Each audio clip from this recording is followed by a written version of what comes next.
السلام علیکم پیارے بچوں، آج کی ہماری کہانی کا موضوع ہے شہزادی اور جادوئی شلجم۔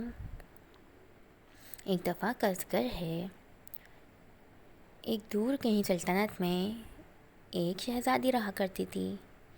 ایک دن وہ اپنے محل کے باغ میں ٹہل رہی تھی کہ اس نے باورچیوں کو کچھ بات کرتے ہوئے سنا۔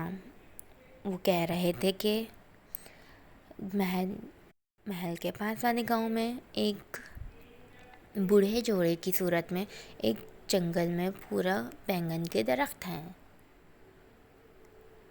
اور اس جنگل میں صرف اور صرف بینگن کے ہی درخت جو ہے وہ بہت دلکش ہیں۔ بینگن کی بات سن کے شہزادی کافی متاثر ہوئی، تو اس نے کوئی سادہ سا لباس پہنا گاؤں کے حساب سے اور گاؤں جانے کا فیصلہ کیا تاکہ اسے کوئی پہچان نہ سکے۔ شہزادی جیسے ہی گاؤں میں داخل ہوئی تو وہاں اس کا استقبال کسی بوڑھا اور بوڑھی نے کیا۔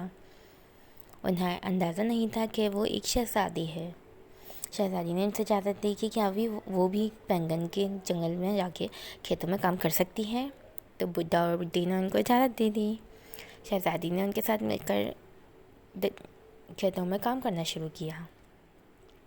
ایک دن شہزادی کھیت میں کھڑی ہوئی تھی کہ اس کے پاس ایک بینگن جو اور دوسرے بینگنوں کے مقابلے میں بہت بڑا تھا سائز میں۔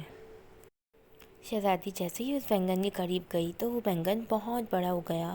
اس سے پہلے کہ کوئی کچھ سمجھ پاتا وہ بینگن پھٹ گیا اور اس میں ایک الگ سی دنیا نمودار ہوئی۔ شہزادی جب اس بینگن کے اندر گئی تو اس نے خود کو ایک الگ دنیا میں پایا۔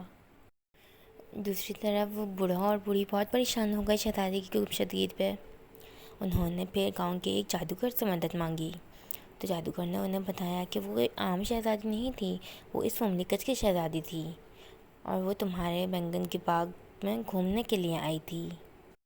دوسری طرف شہزادی نے اس بینگن کے اندر خود کو ایک الگ دنیا میں پایا۔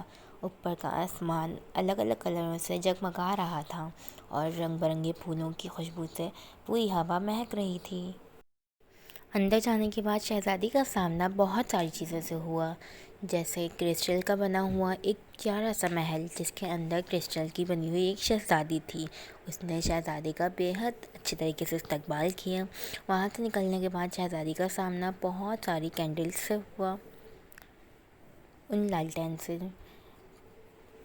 پھر کسی نے اس کے کان میں سرگوشی کی کہ ایک لالٹین اٹھاؤ اور جو دعا مانگو گی وہ قبول ہو جائے گی۔ شہزادی نے وہ لالٹین اٹھانے کے بعد اپنی